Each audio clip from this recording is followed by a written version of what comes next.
Hey everybody, it's Dave, Blue Jacket 66 here for another quick video.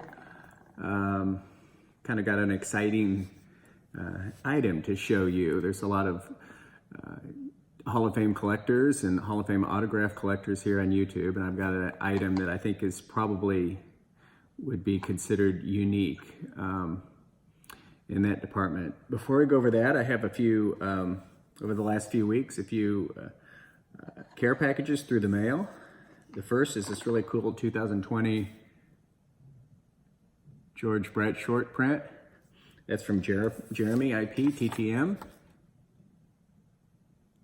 Thanks to Jeremy, he keeps in contact with me quite a bit. Our friend Mr. Fisherbike, Jason, we go back and forth a little bit on texting, sent me some really nice condition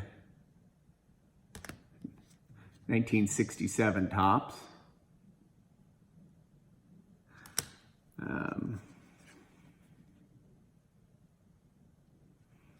Just they're all, a whole spray of them.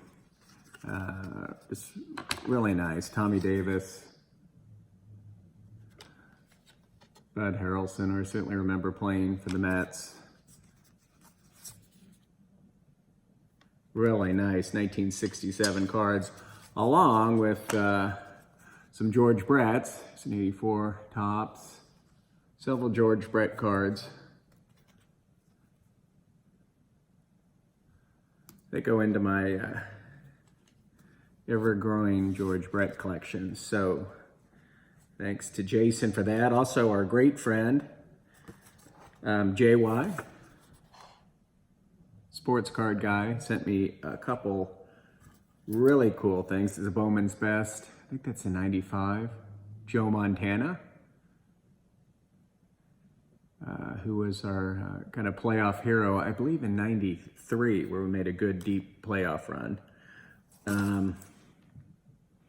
Dearest to the Chiefs fans and very close to our hearts, one of the greatest linebackers of all time. This is the 1989 Topps Traded, Derek Thomas. Just, JY, that's just incredible card, incredible stuff. And it's only surpassed by this throwback card of the 1969 Len Dawson. This one is autographed. I think this card's from a couple of years ago. Yeah, 2015. And that is super cool. And I completely love the 69 Topps football set. So way overboard on these guys. And I'm just loving the Chiefs. I'm continuing to collect Mahomes, although I haven't got any recently. I think that probably I've got some on my eBay watch, but I've been purchasing a lot recently, and I think I'm going to hold off. But I'd like to get something else here as baseball kind of grinds into gear here, and football prices sometimes they drop off a little bit, and then pick back up in the fall. So thanks you guys for all that. Now, as far as the item I have,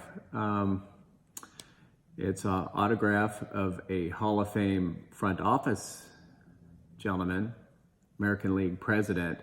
But most important is it's a document, and obviously reply to a question from a fan or somebody.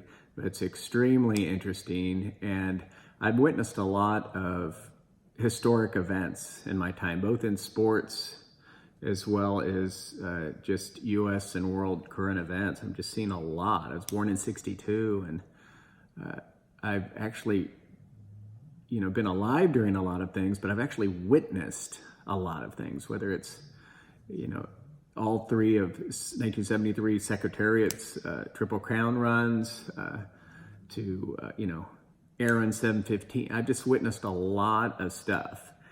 But one thing that sticks out greatly in my mind and has become endeared to me because the player became friendly with me and we would hang out a little bit. You can go back on some of my past videos and see and I consider him one of the greatest third basemen of all time.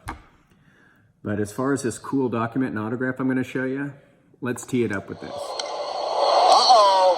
Uh-oh. That's gone.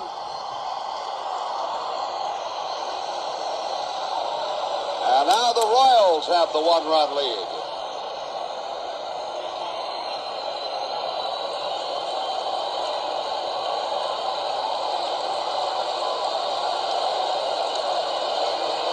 George Brett has just homered, and Billy Martin and the Yankees want the bat. Look at Martin. Well, what they're talking about, Frank, is that he's got too much pine tar, and you've got to have a certain amount of distance from the trademark of the bat and the pine tar. And Nettles is leaving the field as if the game is over. Oh, he's just coming in. I'm not sure. They might have a legitimate gripe. And the umpires are going to get together. George Brett looking around and wanting to know what's going on, and the umpires are going to get together and talk about this thing. Well, Billy Martin bounced right out of the dugout. I've seen it called before, Frank.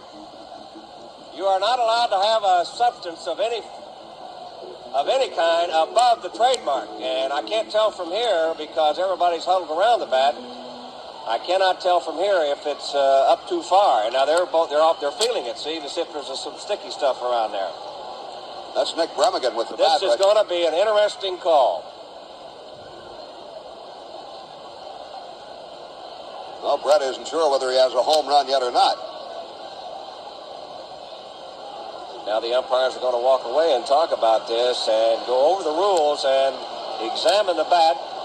See where the pine tar, see the label, the trademark is? Yep. See the brown substance there? It does look like it's... That's pine tar. It looks like it is. Now you are not allowed to have that pine tar up that far on the bat. Billy Martin walking around waiting for the, which might be an important decision.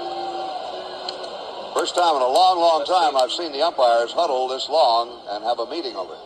Well, we're going to see what's going to happen. They're going to... Now that is the plate umpire, Tim McClellan, with the bat in his hand.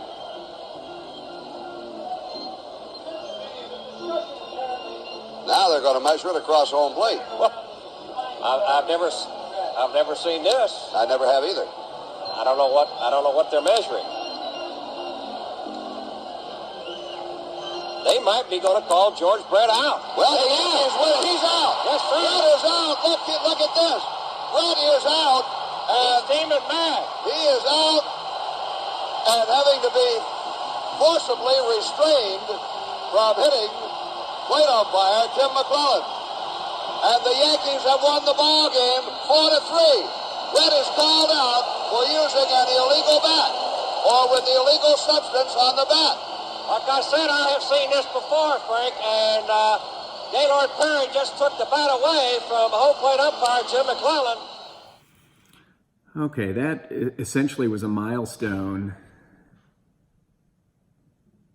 in with Kansas City breaking the back and breaking the spirit of the New York Yankees. They'd been our barricade to making it to the World Series during the mid and later 70s, but with this event,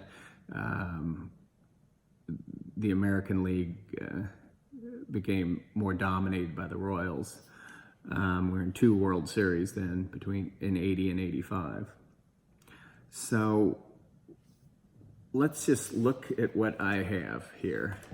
I think this is really important and extraordinarily cool. And I think you Hall of Fame collectors or document collectors will agree.